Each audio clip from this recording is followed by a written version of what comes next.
दोस्तों, गौतम बुद्ध ने सिखाया कि भविष्य की चिंता करना व्यर्थ है, क्योंकि वह हमारे नियंत्रण में नहीं है। हम केवल अपने आज के पल को जी सकते हैं और भविष्य का स्वागत कर सकते हैं, उसे स्वीकार कर सकते हैं। इस बात को समझना ही हमारे जीवन को शांति और आनंद से भर देता है। हमारे जीवन में चिंता एक ऐसी समस्या है जो हमें कभी चैन से जीने नहीं देती। हम में से कई लोग किसी न किसी चीज़ की चिंता में डूबे रहते हैं। कभी अपने भविष्य की चिंता, कभी अपने परिवार की चिंता और कभी उन चीज़ों की चिंता जिन पर हमारा कोई नियंत्रण नहीं है। लेकिन ज़रा सोचिए, क्या यह चिंता वास्तव में हमें किसी समाधान तक पहुंचा सकती है, या फिर यह हमारे आज को, हमारे वर्तमान को, हमारे खुशहाल पलों को चुपचाप खा जाती है।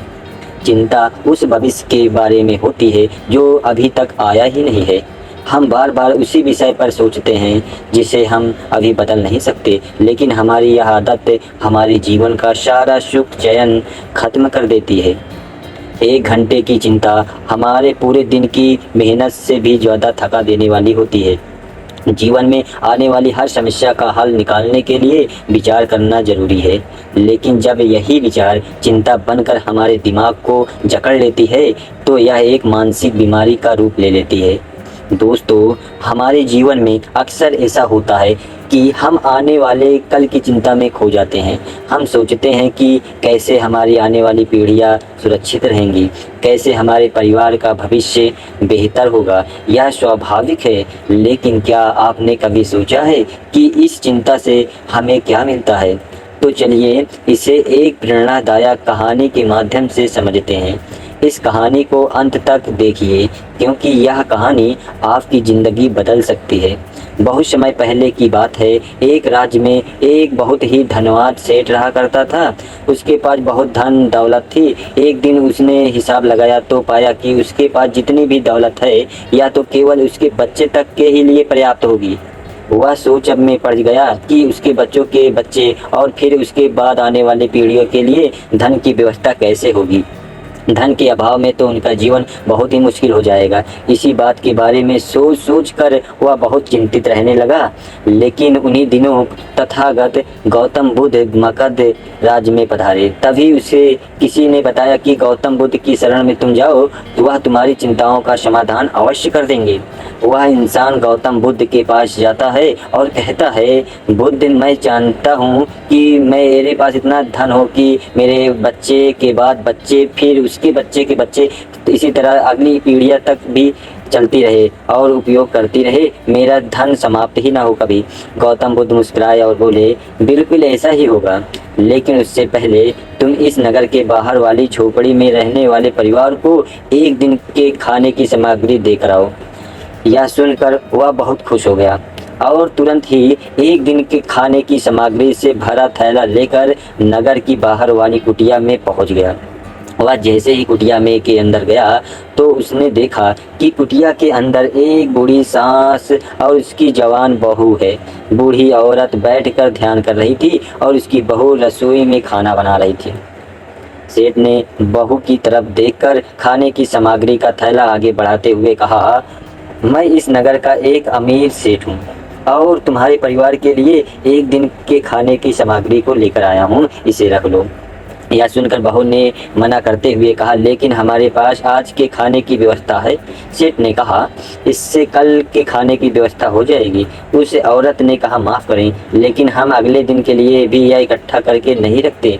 हम रोज़ के खाने की व्यवस्था को रोज करते हैं। यह सुनने के बाद उस सेठ ने सोचा, यह एक लोग हैं जो अपने कल के लिए भी कुछ इकट्ठा नहीं करते, और एक मैं हूँ जो अपनी आने वाली कई पीढ़ियों के लिए धन के बारे में चिंता में मरा जा रहा हूँ। अब सेठ के समझ में आ गया चुका था कि आखिर गौतम बुद्ध ने उसे नगर के बाहर वाली कुटिया में क्यों भेजा था। अगले दिन सुबह होते ही वह सेठ के फिर पास गया और उससे बोला, तथागत, आप जो मुझे समझाना चाहते थे अब मैं वह समझ चुका हूँ, लेकिन क्या आप मुझे थोड़ा विस्तार से बताएंगे कि चिंता होती क्या है और यह कैसे पैदा होती है और इसका निवारण क्या है। गौतम बुद्ध ने कहा, कल के लिए किए जाने वाली चिंता हमारे कल को बदले या ना बदले, लेकिन वह हमारी आज की खुशी जरूर छीन लेती है। चिंता एक ऐसी मानसिक बीमारी है जो हमारे जीवन से हर तरह से कुछ छीन लेती है, ऐसे निराश भी बना देती है। असल में चिंता का कोई वास्तविक चिंता का अस्तित्व नहीं है। एक चिंता का एक ऐसा भाव है और एक ऐसा विचार है जो आने वाले के भविष्य के डर से होता है, जिन चीज़ों के ऊपर हमारा कोई नियंत्रण नहीं भी होता है, जिसके लिए हम कुछ भी नहीं कर सकते, और उन चीज़ों के बारे में बार बार सोचना ही तो चिंता है। गौतम बुद्ध ने कहा, जरा एक बार गहराई से सोच कर देखो कि जिन चीज़ों में तुम्हारा बिल्कुल भी नियंत्रण नहीं है, जिन्हें चाहकर भी नहीं बदल सकते, अगर उन चीज़ों के बारे में तुम पूरा दिन ना भी सोचो तो क्या बिगड़ जाएगा। उस इंसान ने कहा, बुद्ध, तो क्या आपके कहने का अर्थ यह है कि हम किसी भी चीज़ या घटना के बारे में सोचना ही छोड़ दें? बुद्ध ने कहा, जीवन में जो भी समस्या आई है या आने वाली है, उसके बारे में विचार करके उसका समाधान निकालना यह तो हमारे बुद्धि का धर्म है, लेकिन उसी समस्या के बारे में नियंत्रण लगातार बार बार सोचना यह एक मानसिक बीमारी है। जब हमारा दिमाग किसी एक घटना का किसी एक विचार में अटक कर रह जाता है तो उसी एक चीज़ की घटना के बारे में पूरे दिन सोचता रहता है, बस उसी चीज़ के कहे का रह जाता है, तो ऐसा विचार हमारे जीवन में सारी खुशी, सारा चैन, सारा आनंद छीन लेता है। चिंता करने का सीधा सा अर्थ है कि जो हमारे जीवन में हुआ ही नहीं उसके बारे में व्यर्थ ही सोचते रहना।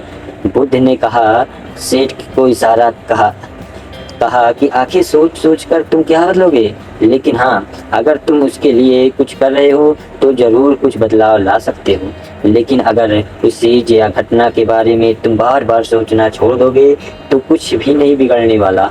तो क्यों सोचते रहते हो कि एक ही बात के बारे में? क्यों अपनी हर खुशी और जीवन की शांति को अपने हाथों ही उजाड़ रहे हो? लोग भविष्य की जिन घटनाओं के बारे में सोच कर परेशान होते रहते हैं, उनमें से ज़्यादातर घटनाएं तो उनके जीवन में कभी घटती ही नहीं। चिंता करने से तुम्हारी आने वाली समस्या का समाधान नहीं होने वाला, लेकिन तुम्हारा आज का सुख चैन जरूर चला जाएगा। तुम्हें एक बात का अनुभव करना कि चिंता से भरा एक घंटा तुम्हें पूरे दिन की मेहनत से भी ज़्यादा थका देता है। असल में जब कोई अपनी घटना को वास्तविक जीवन में घट भी जाती है तो वह हमें उतना दुख नहीं देती जितना हमने उनके बारे में मन में बार बार सोचकर खुद को दुखी कर लिया होता है। सेठ ने गौतम बुद्ध से पूछा, तथागत, तो फिर आपके अनुसार जीने का सही तरीका क्या है? बुद्ध ने कहा, बीते हुए कल का दूसरा का नाम है पश्चाताप, उदासी, और भविष्य का दूसरा नाम है संघर्ष। अगर आज हमारे मन में कोई इच्छा है वह पूरी नहीं होती तो मन भविष्य का योजना बनाने में लग जाता है। भविष्य में सारी इच्छाएं पूरी होगी ऐसा सोचने लगता है, लेकिन जीवन ना तो भविष्य में है और ना अतीत में। जीवन तो इस पल का नाम है। अगर इस पल का अनुभव ही जीवन का अनुभव है और यह हम सब जानते हुए भी अनजान बने रहते हैं, या तो हम बीते हुए समय की यादों में खोए रहते हैं या आने वाले समय की योजनाएं बनाते रहते हैं और हमारा जीवन बीत जाता है। सिर्फ एक सत्य अगर हम अपने अंदर उतार लें कि ना हम बीते हुए कल को बदल सकते हैं और ना ही आने वाले भविष्य को देख सकते हैं, हम तो केवल पूरे धैर्य और साहस के साथ भविष्य का स्वागत कर सकते हैं, उसे स्वीकार कर सकते हैं। तो क्या ऐसा करने से हमारे जीवन का हर क्षण जीवन से नहीं भर जाएगा? सेठ ने कहा, बुद्ध, बात तो आप ठीक ही कह रहे हैं, लेकिन कितनी भी कोशिश कर लो चिंता तो होती ही है। ज़्यादा नहीं तो घर परिवार की चिंता तो ही रहती ही है। बुद्ध ने कहा, चिंता होना तो स्वाभाविक है, लेकिन उस चिंता को चिंतन में बदलना हमारा काम है। चलो तुम्हें एक बात स्मरण कराता हूँ कि जो तुम पहले से ही जानते हो, तुम्हारे आने से पहले भी यह संसार था, परिवार था, और जब भी तुम दुनिया से चले जाओगे तब भी यह सब कुछ रहेगा। तुम्हारे आने और जाने से इसमें कुछ बदलाव नहीं आया। वैसे भी तुम्हारे आने से पूर्व और जाने के बाद समय तुम्हारे हाथ में है ही नहीं। तुम्हारे हाथ में केवल है तो केवल समय, जिसे से तुम आप जी रहे हो। वह समय जिसमें मैं आपसे बात कर रहा हूँ, तुम मुझे सुन रहे हो, बस यही तुम्हारे हाथ में है। और हर बार तुम्हारे हाथ में यह इतना सा छोटा सा एक पल आता है और फिर वह हमेशा के लिए गायब हो जाता है। तुम इस पल को क्या करोगे? चिंता करके इसे बर्बाद करोगे? मैं तो यही कहूँगा कि हर इंसान को चिंतन करना चाहिए इस बात का कि कैसे इस समय का अधिक से अधिक उपयोग किया जा सकता है, कैसे अधिक से अधिक महान कार्य हम कर सकें, कैसे हम सब में आनंद को बांट सकें। ध्यान रखना कि चिंता इंसान को उस चिता तक ले जाती है, चिंतन उसके मन को कुंदन बना देता है। सेठ ने कहा, बुद्ध, मैं आपकी बात को समझ गया। हमें जीवन को ज़्यादा गंभीरता से न लेकर इसे पूरी ऊर्जा और आनंद के साथ वर्तमान में जीने की कोशिश करनी चाहिए। सेठ ने आगे प्रश्न किया, लेकिन बुद्ध, अगर कोई इंसान चिंता से घिर चुका हो तो उससे बाहर कैसे आ सकता है? गौतम बुद्ध ने कहा, तुम कभी किसी बड़ी सुरंग से बाहर निकले हो?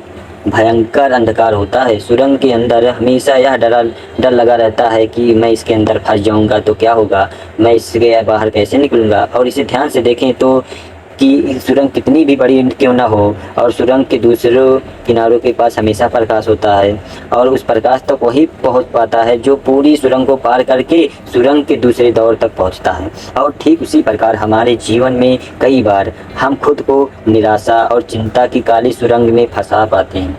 हाँ, बाहर जाने का रास्ता भी नहीं मिलता, ऐसा लगने लगता है कि यह जीवन ऐसे ही समाप्त हो जाएगा। लेकिन ऐसी परिस्थिति में ठीक उस सुरंग की भांति इस निराशा और चिंता को समाप्त करने वाला आशा का प्रकाश उसे ही मिलता है, जो निरंतर आगे बढ़ता रहता है, जो लगातार प्रत्ययन करता रहता है। इसीलिए अगर तुम्हारे लिए जीवन में कभी भी उदासी और चिंता का पल आए तो रुकना मत, बस लगातार प्रयास करते रहना, तुम्हें सफलता अवश्य मिलेगी। अब तक सेठ गौतम बुद्ध की बातें को समझ चुका था। उसने बुद्ध का धन्यवाद किया और वहाँ से चला गया। इस कहानी से हमें यह महत्वपूर्ण सीख मिलती है कि जीवन में जब भी निराशा या चिंता का फल आए तो रुकना नहीं चाहिए। हमें उस अंधेरी सुरंग के दूसरी सुरंग की छोर को मौजूद प्रकाश तक पहुंचने के लिए लगातार प्रयास करते रहना चाहिए। जीवन का असली आनंद और शांति वर्तमान पल में ही है। बीते हुए कल का पश्चाताप, आने वाले भविष्य की चिंता हमें जीवन में सबसे महत्वपूर्ण पल वर्तमान से दूर कर देती है। इसलिए वर्तमान को पूरी तरह से जीना चाहिए। चिंता हमारे मन की एक कल्पना मात्र है जो भविष्य की अनिश्चितताओं के डर से उत्पन्न होती है। यह हमारी वर्तमान की शांति और खुशी को छीन लेती है, जबकि भविष्य पर हमारा कोई नियंत्रण नहीं होता। समस्याओं पर विचार करना आवश्यक है, लेकिन समस्याओं के बारे में लगातार सोचना, उन्हें लेकर चिंता करना व्यर्थ है। हमें अपनी चिंताओं को रचनात्मक चिंता को बदलकर समाधान की दिशा में कदम उठाने चाहिए। धन्यवाद। Bye bye, take care. Babli study IQ channel को सब्सक्राइब करें, लाइक करें, कमेंट शेयर जरूर करके जाएं। Bye bye, take care. धन्यवाद।